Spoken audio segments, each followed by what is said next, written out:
Le fait que c'est serré et qu'en plus c'est ras les manches, on va croire que je porte un pull 10 ans, quoi. Hey, salut, ça fait 2 mois qu'on s'était pas vu. J'espère que je vous ai pas trop manqué. Bon, pour ma part, j'ai une bonne excuse. Si vous me suivez sur Instagram, vous l'avez peut-être remarqué, malheureusement, j'ai perdu Tiger, mon chat. Et j'avoue que c'était un peu difficile pour moi de me remettre sur les vidéos, notamment où je la voyais. Donc il a fallu que je digère mon deuil avant d'être capable de me confronter à certaines des images que j'avais tournées juste avant son départ. Parlons du projet. Cette fois-ci, on va s'atteler à la tâche de créer un pullover. Alors si vous vous rappelez la vidéo d'il y a 2 mois, je m'étais lancé un défi, c'était de créer des vêtements à partir d'un magazine Burda. Sauf que ma conclusion sur cette vidéo était que finalement, j'aurais mieux fait de créer directement mes patrons à partir de ma base qui était à mes mensurations, au lieu de partir sur le patron Burda où je devais faire toutes les rectifications morphologiques. Parce que clairement, moi, quitte à passer du temps sur un patron, je vais préférer plutôt faire des modifications d'ordre stylistique que celles morphologiques. Et comme j'avais pas eu l'occasion de faire tous les vêtements que j'avais ambitionné de faire lors de ce défi, c'est l'opportunité justement de prendre le sujet à l'envers. C'est-à-dire qu'on va partir sur une inspiration d'un modèle de Burda, sauf que cette fois je vais le créer de toutes pièces en partant de mon patron de base. Donc un travail d'ordre stylistique cette fois. Et l'avantage, pour une fois, j'ai pas besoin de faire les courses, le banquier me remercie, vu que j'avais déjà acheté tous les tissus à l'occasion du défi, donc j'ai en réalité 4 tissus. Les 2 premiers vont me servir pour faire la toile, donc c'est un jersey moutarde, sauf qu'ils sont légèrement différents. Le premier, comme vous pouvez le voir, il est lisse, tandis que le second, il est côtelé.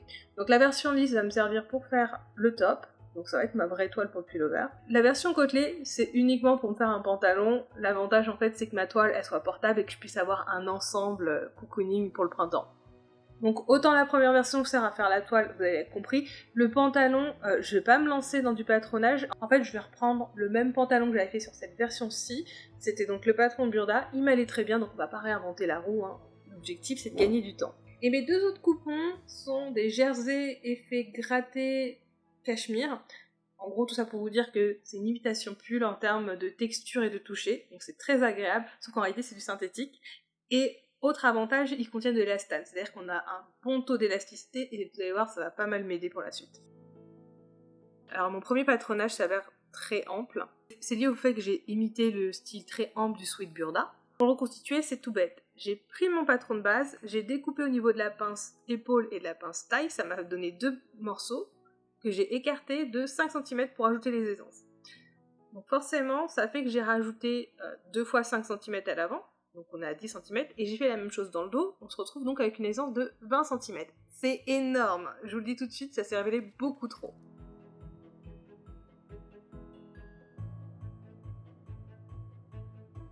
Bon, c'est pas la panacée ce premier essayage, comme vous pouvez le voir, ça tombe pas correctement. Au niveau de l'encolure, en fait, on a un surplus de tissu.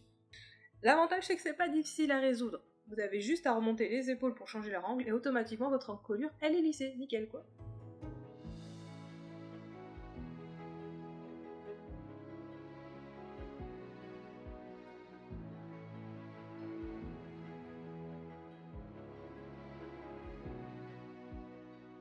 Étape suivante, on reporte toutes nos modifications sur le patron. On n'oublie pas, on est sur de la toile, on a encore 2 autres prototypes. Si je ne le reporte pas, je vais me retrouver dans la panade dans pas longtemps. Bon, ça donne quoi cet ensemble? Alors comme vous pouvez le voir, au niveau du pantalon, rien d'inhabituel, j'ai repris le même patron que j'avais utilisé sur la version orange. J'ai rien modifié, à part que j'ai rajouté les poches plaquées que j'avais pas la première fois parce que j'avais voulu faire vite, mais le problème c'est qu'au quotidien je me suis rendu compte que ça me manquait d'avoir de poches, donc là je les ai bien rajoutées, donc elles étaient déjà incluses dans le patron Burda, c'est juste que j'avais pas pris la peine de le faire la première fois, et je regrette pas de les avoir mises parce que bon bah voilà, elles sont très bien, à la bonne taille comme il faut. Exactement ce qui me manquait sur l'autre pantalon. Et en soi, quoi d'autre à dire, le tissu il est nickel, il est extensible, il est très confortable. La seule chose c'est que je me suis un peu pressée pour poser mon élastique et bah ça se voit maintenant, il n'est pas très joli. Et pour être honnête, comme il sera toujours caché, je ne crois pas que je vais faire l'effort. Parlons du haut. Donc là, comme vous l'avez pu voir, je me suis basée sur mon buste de base pour recréer ce patron tout en essayant de dupliquer la création de Burda pour avoir quelque chose de similaire. Qu'est-ce qu'on a à dire? Alors, devant, il n'y a rien de très choquant. Par contre, de dos, je pense qu'il y a trop d'aisance. J'ai l'impression que là, j'aurais pu enlever au moins 3 cm de part et d'autre. Rappelons-le également, dans la version Burda, il est un peu plus bas en fait. Là, le dos descend un peu plus bas que le devant. Mais là, je voyais pas l'intérêt de le faire parce que j'avais plus envie d'avoir un effet crop top, un pull crop top, Parce que pour rappel, hein, ça c'est ma toile. Et donc il faudrait que je recrée la même version sur mes autres tissus. Sinon les poignets. Je suis pas convaincue par le style en fait. Les poignets qui resserrent avec l'effet froncé, je trouve que c'est trop froncé, ça ne va pas du tout avec ce tissu. Donc à mon avis, je vais resserrer les manches, garder les poignets, on aura quelque chose d'un peu plus intéressant. Alors au niveau du col, je pense que j'ai fait une bêtise. Comme je pensais que c'était un tissu élastique, je me suis dit bah je vais juste découper des rectangles pour faire un biais. Et comme ce sera élastique, ça pourra gérer la partie arrondie. Ça n'a pas fonctionné. J'ai des espèces de petits plis là sur le côté. Ça ne fait pas du tout l'effet que je m'attendais. J'aurais vraiment dû couper en biais mon tissu, je pense. Et je me dis que je vais peut-être utiliser ces chutes que j'ai là, qui est donc dans la version de ce tissu là, parce que je pense que le contraste peut être sympa, ça peut marcher. Je vais faire le test. Pour le dos, je vais le laisser en l'état, parce que là, de toute façon, je peux pas faire grand chose, je vais pas faire des pinces à l'arrière de ce tissu, ce serait pas joli. Mais par contre, je vais bien le retracer sur le patron papier pour justement l'avoir en tête quand je couperai sur les versions des tissus finaux. Et dernière chose par rapport aux tissus finaux là, en regardant mes revers, je trouve que c'est pas très esthétique. Surtout, ce sera pas joli sur les tissus avec les motifs. Et je me posais la question de comment j'allais faire. Est-ce que j'allais devoir acheter du bord coat avec les couleurs se rapprochant de leur pour en faire les finitions du bas. Je me suis rendu compte en retournant le tissu, le dos est uni et ça fait un effet bord coat. Comme je vous l'avais dit, c'est un tissu élastique. Donc je vais me servir en fait de l'envers pour faire mes revers.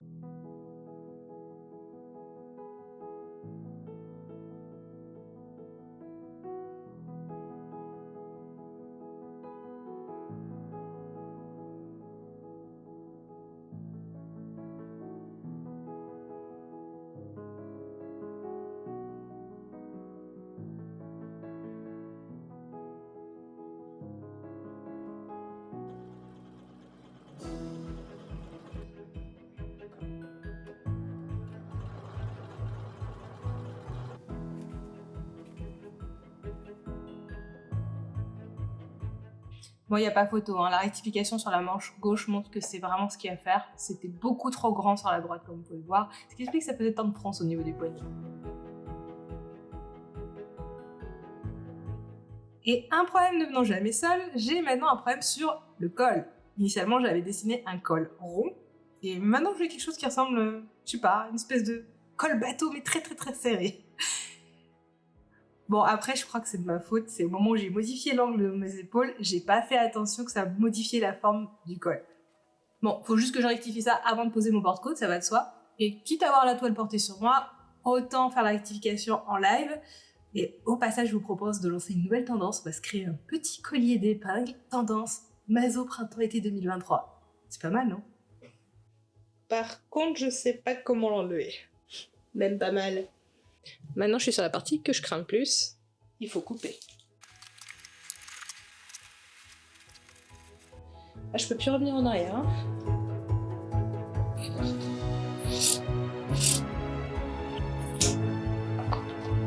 Alors.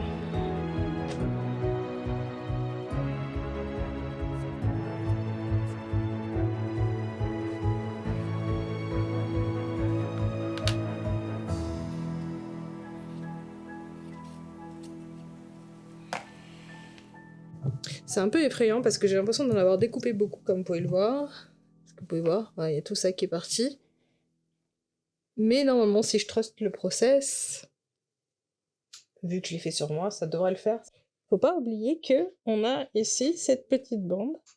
Et puis bon, bah aussi il y a du volume devant, donc ça s'arrondit naturellement, vu que ça vient vers l'avant.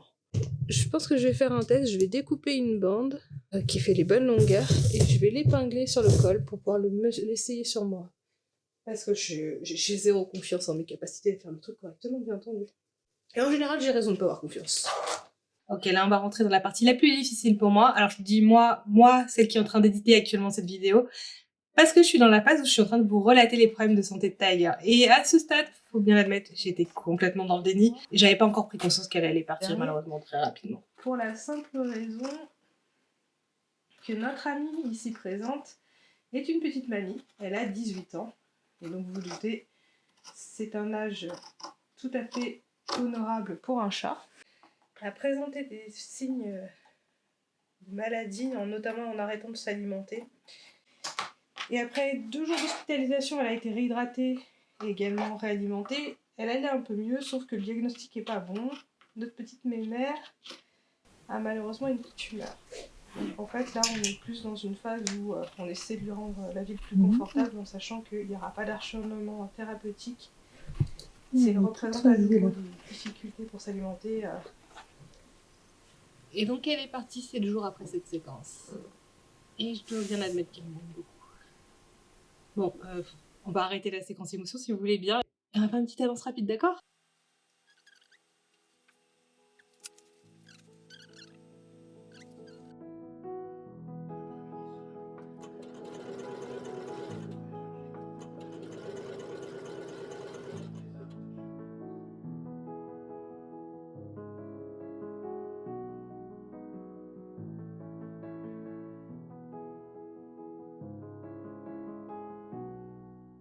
Hé, devinez quoi, j'ai fait encore une bourde. J'ai posé mes 2 bords-côtes sur les 2 poignets sans me rendre compte que j'avais oublié de resserrer la version gauche. Quel boulet, quoi. Ah, puis j'ai un autre problème à vous montrer. J'ai été travailler toute la journée avec le pantalon hier. C'est-à-dire donc que j'étais assise forcément toute la journée. Et je me suis rendu compte que maintenant j'ai la marque des genoux qui est bloquée. C'est-à-dire qu'il a déformé mon pantalon. Je sais pas si vous pouvez voir. Vous voyez, c'est mon genou. Vous allez voir quand je vais... Hop.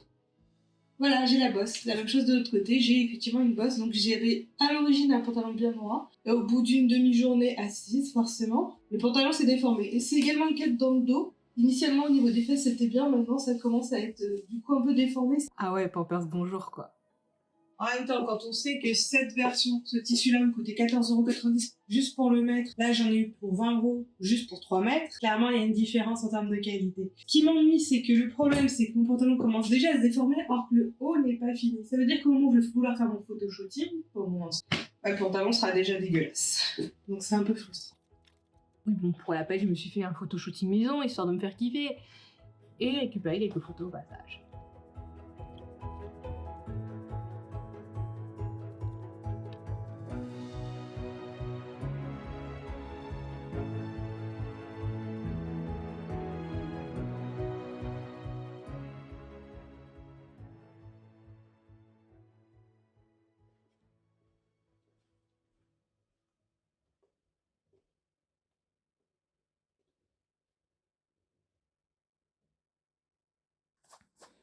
Bon, sur les images qui suivent, comme vous pouvez le voir, je fais franchement la gueule. C'est rien contre vous, mais disons que la situation ne se prêtait pas à sourire. Et j'utilisais la couture comme un échappatoire pour justement me changer d'esprit. D'ailleurs, je vais faire un petit aparté sur le sujet. On parle souvent de la couture, mais d'ailleurs de tout autre hobby, comme d'un excellent moyen de thérapie pour oublier ses problèmes. Mais avec le recul, je me rends compte que ça ne fonctionne pas du tout. Il suffit de voir ma tronche à l'instant à l'écran pour se rendre compte que je suis en train de ressasser à plein régime. Ça tourne dans tous les sens, il y a culpabilité, anxiété et colère qui se sont mis tous ensemble. Bref, non, ce n'est pas une bonne thérapie pour moi en ce qui me concerne.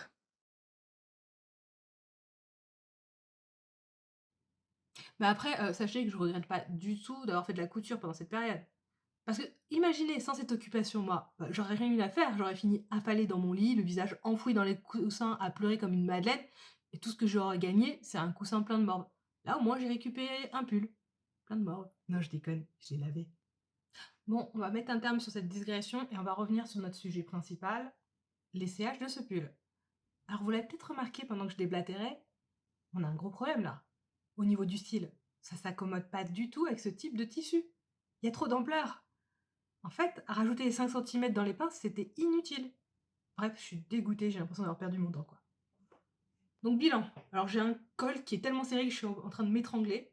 C'est trop ample au niveau de la taille et également au niveau des bras, tandis que les épaules sont beaucoup trop basses. Bref, c'est la loose, quoi.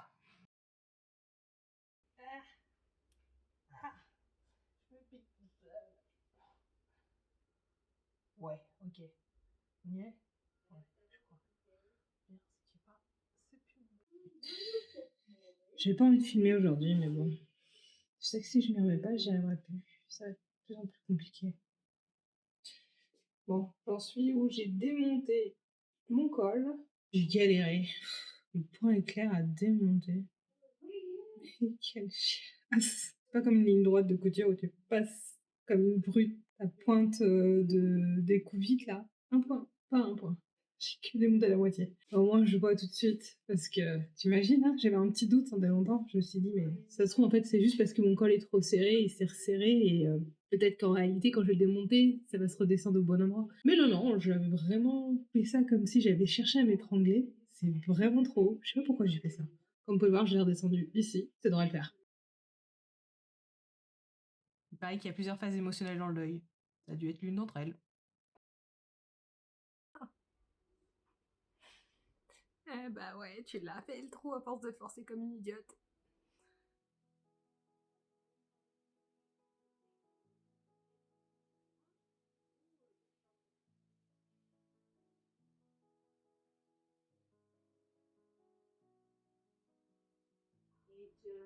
Plus faire un temps pour elle.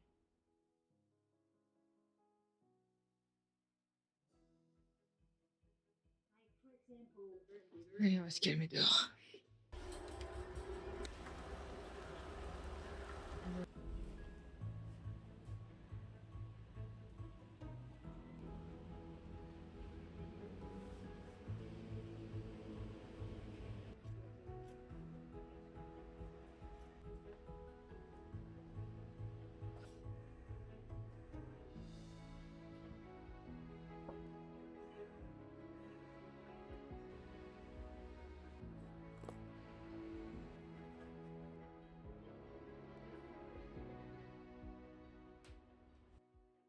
On va faire une couture d'essai, mais on va faire des points simples. On monte ce col, comme ça, si je me plante, je n'essaierai pas de tout arracher encore une fois.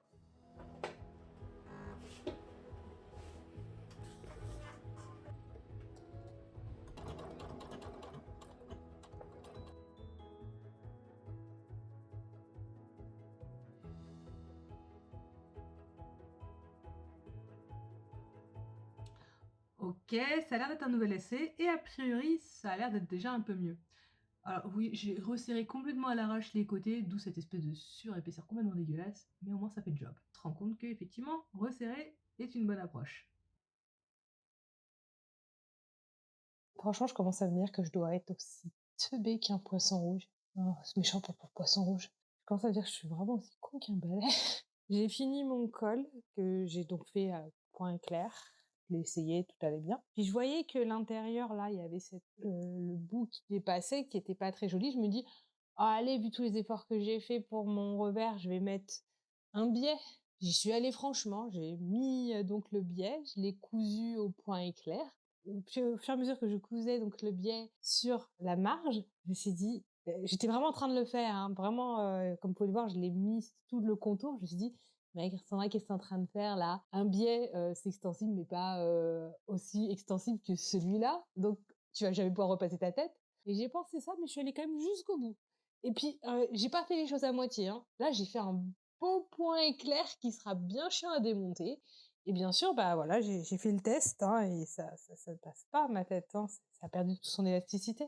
Franchement, je sais pas pourquoi je m'auto-sabote comme ça, mais ça devient fatigant. Mieux? Voilà, c'est mieux. Alors voilà, ça y est, j'ai updaté mon haut. Updaté mon haut, ok. Alors si vous n'êtes pas encore au courant, je travaille dans le milieu de l'informatique, d'où un vocabulaire pas toujours adapté à la couture. J'ai retravaillé le haut, j'ai donc enlevé ce fameux biais qui m'empêchait de passer ma tête par le col. À la place, j'ai fait un surjet à l'intérieur et j'ai surpiqué, et donc il a retrouvé toute son élasticité, ce qui explique que j'ai pu donc l'enfiler. Ça, c'est fait. Au niveau des côtés, bah, j'ai un peu ratiboisé le surplus, hein. J'avais fait un premier test juste avec une surpiqûre à point droit pour vérifier, ça a fonctionné, donc j'ai ratiboisé un surjet. Et clairement, niveau corps, niveau col, niveau taille, c'est parfait. C'est près du corps, mais en réalité, il y a pas mal d'ampleur, hein. C'est l'élasticité qui fait que ça reste très près du corps. Mais c'est confortable, je peux bouger sans problème, je me sens pas serrée, c'est parfait. Par contre, parlons des manches et des emmanchures. Comme vous pouvez le voir, en fait, j'ai épinglé le côté gauche, tandis que le côté droit, il est resté en l'état. Comme vous pouvez le voir, en fait, j'ai beaucoup trop d'ampleur ici. Et notamment quand je ferme le bras, on le voit, j'ai beaucoup de tissu. En plus, l'emmanchure, bah, elle est vraiment très basse, elle est là. Et donc, je me suis rendu compte que si je remontais l'emmanchure à ce niveau-là, donc là où j'ai l'épingle, et que je resserrais également un petit peu sous le bras, donc j'ai resserré là, et ben maintenant c'est déjà mieux. Il y a beaucoup moins de surépaisseur à ce niveau-là. Il y a encore des plis parce que c'est qu'une épingle qui tient, mais une fois que ce sera arrondi, on aura déjà un peu moins de plissé. Et enfin l'élasticité du scie. J'arrive pas à l'utiliser ce mot-là, l'élasticité. Et puis après, je compte aussi sur l'élasticité du tissu pour compléter cette forme, pour que ça épouse bien la forme sans faire de plis disgracieux. Donc pour l'emmanchure, je pense que j'ai plus ou moins trouvé déjà la solution. Pour la manche, comme vous pouvez le voir, bah, c'est trop large, ça bloblote, c'est pas très joli. Bon, alors là, elle part dans de très longues explications. Je vais vous épargner ça. En gros, sa crainte, c'est que si elle remonte les épaules, tout en conservant la longueur actuelle des manches, les manches vont se retrouver beaucoup trop hautes et surtout les poignets vont être au moins 10 cm de l'endroit où elles devraient être. Et très vite, on risque d'avoir l'impression qu'elle a piqué le pull d'un gosse de 10 ans. Et ça, c'est moche. Donc, après plusieurs tests que vous voyez en live, elle se rend compte que, oh mais oui, si elle réduit la longueur de ses manches pour avoir des manches 3/4, tout de suite, ça va avoir l'impression que c'est un design intentionnel. Et voilà, c'est tout. Et là, en fait, si je m'amuse à remonter les manches comme ça, le fait que c'est serré et qu'en plus c'est ras les manches, on va croire que je porte un pull 10 ans, quoi. Et donc, tout ce long de travail de prototypage me sert enfin à pouvoir passer sur la dernière version. Donc on se contentera de reporter les modifications effectuées sur le patron papier pour ensuite pouvoir découper et monter notre pull. Et là, j'ai presque un problème, c'est que ça s'est tellement bien passé que tous mes rushs sont juste fluides. Il n'y a rien d'épique à vous présenter.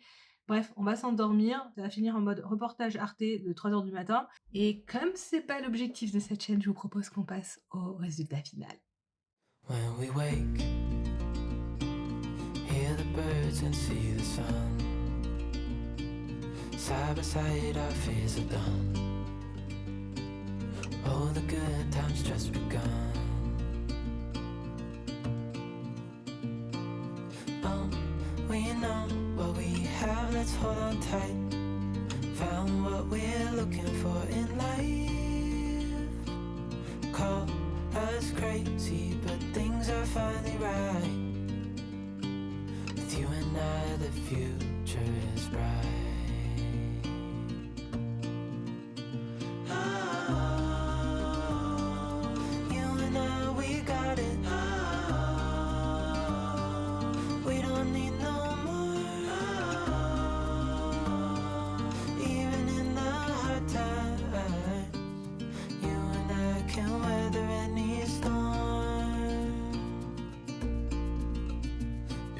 Sleep, hear the crickets, see the moon, side by side and through, no limit to what we... Et oui, finalement, on avait un deuxième modèle au passage. Vous le reconnaissez peut-être, il est pas si nouveau que ça. Le motif, c'est celui du premier échantillon. Bah oui, en fait, j'ai repris mon échantillon initial. Vous vous rappelez, je devais changer au niveau des bras et des épaules. Au lieu de refaire un doublon du même modèle de pull à col rond, je me suis dit pourquoi pas me faire une version spéciale printemps. Donc un col V et sans manches. Bref, une version plus adaptée pour des températures qui se radoucissent. Et puis pour rappel, ce tissu c'est une version mix synthétique je sais pas quoi. Si t'as pas prévu les ventilations, à la fin de la journée tu sens la marée. Bon sinon, un rapide bilan. J'avais initialement prévu cette vidéo pour faire une comparaison entre des patrons du commerce et ses propres patrons. Bon, c'est un peu tombé à l'eau vu que le tissu en a décidé autrement. Par contre, moi je vais en tirer une leçon, c'est qu'au XXIe siècle, c'est le tissu qui fait sa loi.